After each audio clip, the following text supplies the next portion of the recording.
Subscribe to Awaaz today. Click on the bell icon for latest national and international buzzing news.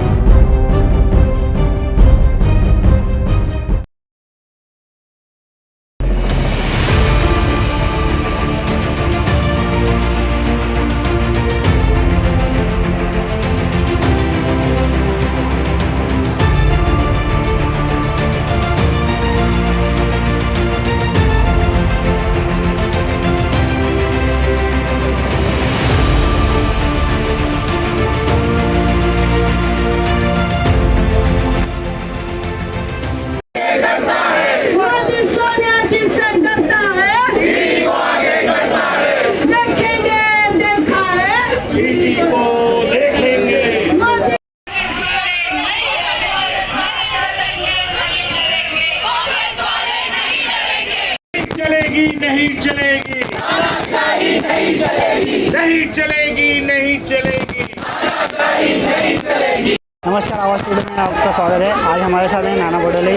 Sonia Gandhi को सम्मान देने के बाद आज पूरे देश में धरना प्रदर्शन किया जा रहा है। सर, क्या कहना चाहेंगे? आज पूरे देश में धरना प्रदर्शन किया जा रहा है, ईडी के विरोध में नहीं है, ये केंद्र की नरेंद्र मोदी के बीजेपी के सरकार के विरोध का धरना है। जिस तरह से केंद्रीय तपास यंत्रणा का दुरुपयोग कर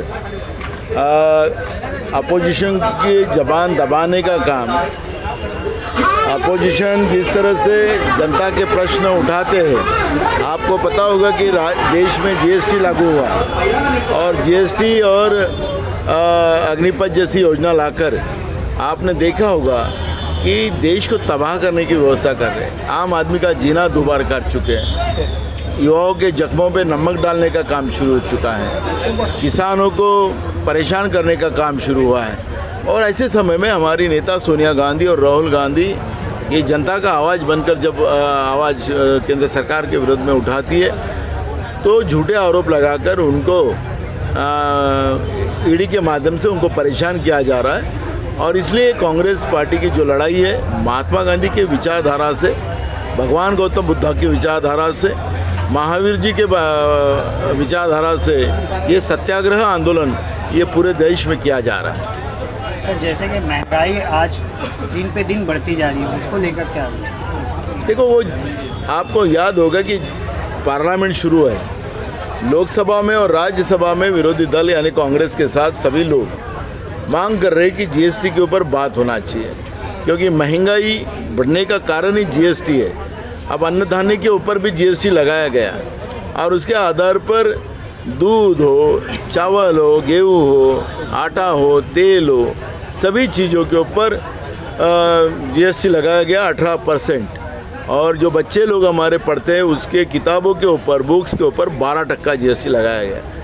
हर कदम के ऊपर आम आदमी से पैसा लूटने का काम जिस तरह से केंद्र की सरकार कर रही है और इसके बारे में चर्चा लोकसभा में और राज्यसभा में मांगी जा रही है, मोदी सरकार वहाँ से चर्चा करने को भाग रही है और जो लोग आवाज़ उठाते हैं उसको निलंबित किया जा रहा है।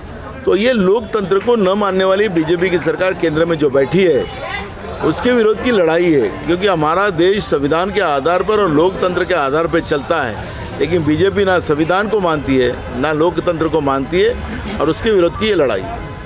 उसके बाद फिर आपका क्या आगे का क्या रणनीति है? अभी हम लोग नज़र रखे हैं, हमारी नेता सोनिया जी अभी ईडी कार्यालय में हैं।